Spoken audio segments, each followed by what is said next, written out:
बिस्मिल्लाहिर्रहमानिर्रहीम। अस्सलाम वालेकुम नाज़रीन, आप देख रहे हैं पीसी वर्ल्ड न्यूज़ और मैं हूं गुलाम दस्तगीर, आपका मेज़बान। इस वक्त मैं चैम्बर ऑफ कॉमर्स फैसलाबाद में मौजूद हूं और उनके प्रेसिडेंट जो हैं मेरे साथ मौजूद हैं। आइए उनसे बात करते हैं। अस्सलाम वालेकुम सर। वालेकुम अस्सलाम। कैसे सर आप? ठीक ठाक? अच्छा, सबसे पहले नाज़रीन को जो है आपका तारुफ कराइएगा कि कैसे सफ़र यहाँ तक पहुँचा, सदर तक।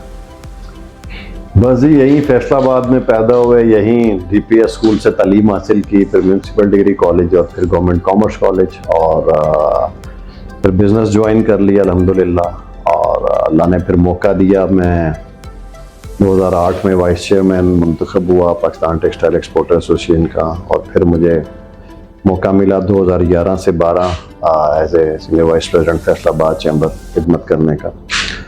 और उसके बाद बहुत सारे काम, मतलब पंजाब एनर्जी कमेटी का मेंबर, इसी तरह टैप्टा बोर्ड में मैं रहा, चेयरमैन फैसलाबाद गवर्नमेंट सिटी, और अब दोबारा अल्लाह ने इज्जत दी और आज आपके सामने बैठा हूँ as a president Faisalabad chamber of commerce. और मैं ये समझता हूँ ये मेरे माँ बाप की दुआएं हैं और मेरे बुज़ुर्गों की और मेरे जो मेंटोर्स हैं उनकी गाइडेंस से अल्लाह पाक ने ये मौका भी दिया और हम कोशिश भी कर रहे हैं कि फैसलाबाद चैम्बर, चूँकि एक बहुत बड़ा प्लेटफॉर्म है, इस हवाले से ना सिर्फ बिज़नेस कम्युनिटी, अपनी इंडस्ट्री, अपनी एक्सपोर्ट, उसके साथ साथ फैसलाबाद के अंदर जो CSR हमारी ज़िम्मेदारी है उसके ऊपर भी हम कोशिश करते हैं कि अपनी बात करें। तो मेरे फैसलाबाद के साथ मैं समझता हूँ कि वो सलूक नहीं किया गया जो इसका हक बनता था। पाकिस्तान का तीसरा बड़ा शहर, पंजाब का दूसरा बड़ा शहर, लेकिन इस शहर के अंदर शायद वो ना फैसिलिटीज़ दी गई, ना इस शहर को अहमियत दी गई जो इसकी एक राइट था। मैं देखता हूँ कि बिल्कुल लाहौर है पाकिस्तान का एक खूबसूरत शहरों में, हमें बड़ा पसंद भी है, इसी तरह हमारे बाकी शहर हैं, लेकिन जो फैसलाबाद का राइट है, मेरी सिर्फ यही दरख्वास्त रहती है हमेशा कि उसका राइट उसको मिलना चाहिए। अच्छा रेहान बरारा साहब, ये जो FCCI है चैम्बर ऑफ कॉमर्स का मरकज़ी किरदार क्या है मस्जिद के लिए? देखिए, फैसलाबाद चैम्बर जो है ये एक ब्रिज है इन बिटवीन द गवर्नमेंट और हमारी ताजर बिरादरी, हमारी इंडस्ट्री, हमारे एक्सपोर्टर्स, हमारे इंपोर्टर्स, जितने भी हमारे मेंबर्स हैं, ताकि उनके जितने मसाइल हैं उनको उजागर करें, उनके मसलों के कोशिश करके गवर्नमेंट से हम डिस्कस करें उनके प्रॉब्लम्स को और उनकी हल की कोशिश करें। तो ये बेसिकली किरदार तो चैम्बर का ये भी है। इसके साथ साथ हम जो मेंबर्स के लिए फैसिलिटेशंस देते हैं मुख्तलिफ बेसिस से हमने किया हुआ है ताकि हमारे मेंबर्स को वीज़ाज़ में आसानी हो। इस तरह डॉक्यूमेंटेशंस हैं, बहुत सारी आपको पता है कंट्रीज की रिक्वायरमेंट होती हैं जिसके अंदर सर्टिफिकेट ऑफ ओरिजिन वगैरह है, तो वो हम सर्विसेज प्रोवाइड करते हैं। उसके साथ साथ हमने अपने मेंबर्स की फैसिलिटेशंस के लिए यहाँ पर बहुत सारे इदारों से मुख्तलिफ डिस्काउंट्स लिए हुए हैं ताकि हमारे मेंबर्स उसका फ़ायदा उठा सकें। तो आपने देखा है कि नीचे हमारे पास पुलिस खिदमत मरकज़ है। अब इंशाल्लाह चंद दिनों में यहाँ पर शुरू हो जाएगा हमारे पास नादरा का ऑफिस, जहाँ पर हमारे मेंबर्स, उनकी फैमिलीज आराम से बाइज़्ज़त तरीके से अपने ID कार्ड्स भी बना सकेंगे। और इसी तरह और बहुत सारी हम कोशिश करें फैसिलिटीज़ अपने मेंबर्स को दे सकें। तो ये बेसिकली चैम्बर है। अच्छा सर, एक बिजनेसमैन जो है वो चैम्बर का मेंबर कैसे बन सकता है? प्रोसीजर क्या है? बहुत आसान प्रोसीजर है। सिर्फ उसका टैक्स फाइलर होना चाहिए, चाहे वो पान खोखे वाला है, चाहे वो एक रेडी छाबड़ी वाला है, और चाहे एक पाकिस्तान की सबसे बड़ी इंडस्ट्री वाला है। Everyone can become the member of this chamber. बहुत आसान है, सिर्फ उसको टैक्स फाइलर होना चाहिए। वो टैक्स फाइलर होगा तो हम उसको वेलकम भी करेंगे, उसके लिए आसानियां भी, जैसे मैंने पहले बात की, प्रोवाइड करेंगे, और उसके जितने मसाइल हैं उनको भी कोशिश करेंगे हल करने की। सर, अगर कोई जॉब वाला बंदा है, टैक्स पे कर रहा है, वो भी इसका मेंबर बन सकता है? नहीं, जॉब वाला के लिए इशू है, चूंकि जॉब एक सेपरेट हो जाता है। ये बेसिकली ओनली बिजनेस, इसका नाम ही आप देखें ना, Faisalabad chamber of commerce and industry, trade and industry. तो ट्रेड में हमारे, मैंने जैसे पहले कहा कि जो एक पान सिगरेट बेच रहा है वो भी ट्रेड में है, वो भी एक कारोबार कर रहा है। एक कोई रेडी लगा रहा है, चाहे छोटे पैमाने पे, अगर वो टैक्स फाइलर है तो कारोबार तो वो भी कर रहा है। तो ये जो बंदा तजारत कर रहा है वो किसी भी लेवल की कर रहा है, चाहे छोटे लेवल की चाहे बड़े लेवल की। अच्छा सर, इसमें अभी रिसेंटली बजट आया है 2025 और उसमें वफाक का भी और अभी पंजाब का भी, तो इसमें क्या आप इससे सेटिस्फाई हैं? देखें, जो फेडरल हुकूमत का बजट है, मेनली हमें उससे ज़्यादा कंसर्न्स होते हैं। तो उस हवाले से वैसे तो हमें जो कमिटमेंट्स की गई थी वो पूरी नहीं हुई, और हम आप ये कहें सेटिस्फाइड तो शायद मैं अल्फाज नहीं इस्तेमाल करूँगा, लेकिन जो मैं समझता हूँ कि वज़ीर आज़म साहब हमारे वज़ीर ख़जाना साहब खुद बहुत फोकस्ड हैं कि हमारे मुल्क के एक्सपोर्ट्स बढ़नी चाहिए, और किसी भी मुल्क की लाइफलाइन हमेशा एक्सपोर्ट्स होती हैं। लेकिन इस बजट में हमें ना इंडस्ट्री के हवाले से ना एक्सपोर्ट्स के हवाले से कोई ऐसी तजवीज़ नज़र आई कि जो हम एक टारगेट लेके चले थे कि हमने 60 बिलियन का टारगेट अचीव करना है एक्सपोर्ट का अगले 4 साल में, तो वो हमें इसमें नज़र नहीं, और हमारी यही डिमांड है। अब वज़ीर आज़म साहब चूँकि खुद बार बार कहते हैं कि इस रेट के ऊपर ना बिजली के रेट के ऊपर कोई इंडस्ट्री नहीं चल सकती ना इस बैंक मार्कअप पे चल सकती है, तो हम उम्मीद कर रहे थे कि हमें 9 सेंट की बिजली अनाउंस की जाएगी। एक लॉन्ग टर्म जो हमारी डिमांड थी तमाम फैसलाबाद चैम्बर की भी, तमाम चैम्बर्स की भी, कि 5 से 10 साल की हमें एक पॉलिसी मिनिमम इसमें दी जाएगी। और इस हवाले से हमारी बड़ी प्राइम मिनिस्टर साहब से मुलाकात रही, आपके सामने वज़ीर ख़जाना साहब खुद चैम्बर में तशरीफ़ लाए थे, और हमें इस बार ये होप डिफरेंट नज़र आई थी क्योंकि पहली बार हिस्ट्री में हुआ। हारून अख्तर साहब हमारे जो special assistant to prime minister हैं, उनसे भी हमारी तकरीबन रोज़ बात रहती है, और वो भी इस बारे में पुरुमीद थे, लेकिन ज़ाहिरी तौर पे हमें इस बजट में नज़र नहीं आया। लेकिन हमें उम्मीद करते हैं कि बहुत सारी चीज़ें शायद अभी बजट फाइनल होना है तो उसके अंदर कुछ हमें एक्सपोर्टर्स के हवाले से, इंडस्ट्री के रिवाइवल के हवाले से इंशाल्लाह आने वाले दिनों में मैं समझता हूँ कुछ चीज़ें नज़र आएंगी।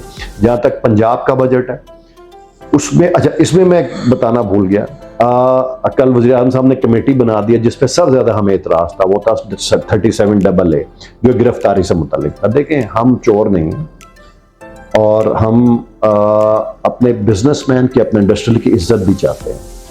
चूँकि अगर 12,000 अरब का टारगेट पूरा किया है तो इसी बिजनेस कम्युनिटी की है, इसी इंडस्ट्री ने किया है, और आगे आने वाले दिनों में अब 14,000 प्लस का टारगेट अगर है तो इसका मतलब यह है कि आप उम्मीद तो इसी बिजनेस कम्युनिटी लगाते हैं ना। अगर आप उस पर ही इस तरह की कदगंद लगाने की कोशिश करेंगे, उनको डराने धमकाने की कोशिश करेंगे, तो ना टारगेट अचीव होगा, ना इस मुल्क में इंडस्ट्री कोई चला पाएगा। लेकिन कोई भी, पहले आपको पता है हमारा ब्रेन ड्रेन हुआ, फिर प्रॉपर्टी के हवाले से हमारा बहुत सारा पैसा बाहर चला गया। आज आप अगर चाहते हैं कि पाकिस्तान में इंडस्ट्री लो, जो कि हम भी चाहते हैं, हम इस मुल्क से कहीं बाहर नहीं जाना चाहते, हमारा मुल्क है और हमें उतने ही हम अपने मुल्क से प्यार करते हैं।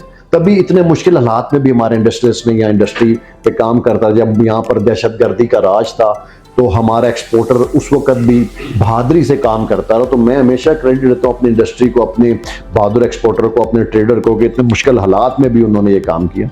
तो ये एक तो ये बात थी। लेकिन पंजाब के बजट पे मैं ज़रूर बात करूँगा।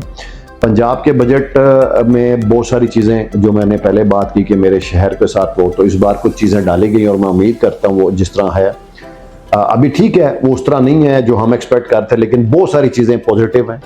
और ख़ास तौर पे फैसलाबाद के डेवलपमेंट के हवाले से आपके सामने शहर की सड़कें टूट का शिकार हैं।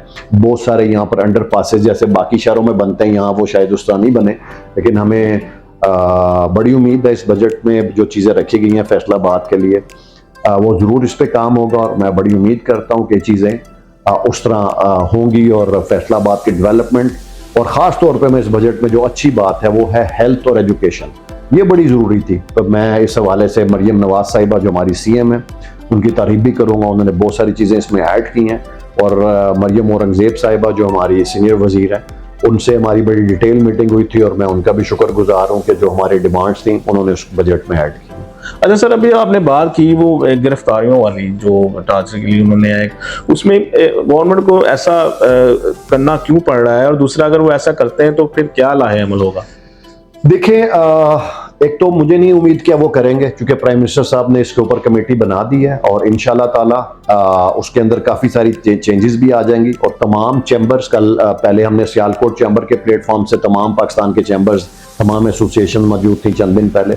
कल फिर फेडरेशन हाउस लाहौर के अंदर तमाम चैम्बर्स के दोस्त मौजूद थे, तमाम बड़ी एसोसिएशंस के दोस्त मौजूद थे, और हमारा मुश्तरका एलामिया यही था कि हमें ये बिल्कुल कबूल नहीं है। और वज़ीर आज़म साहब ने नोटिस के ऊपर लिया हुआ है और बहुत जल्द मुझे लगता है इसके ऊपर फैसला भी आएगा और हमारे हक में आएगा इंशाल्लाह। अच्छा सर साहब, ये एक्सपोर्ट्स में जो है वो कितनी मुश्किलात आ रही हैं? सर, एक्सपोर्ट्स में देखें, आप जब दुनिया में एक्सपोर्ट करते हैं ना, तो आपके कंपटीटर ममालिक होते हैं, आपका उनसे मुकाबला होता है। मिसाल है, हमारा ये हमसाया मुल्क है, इससे हमारा मुकाबला है, बांग्लादेश से है, चाइना से है, वियतनाम से है।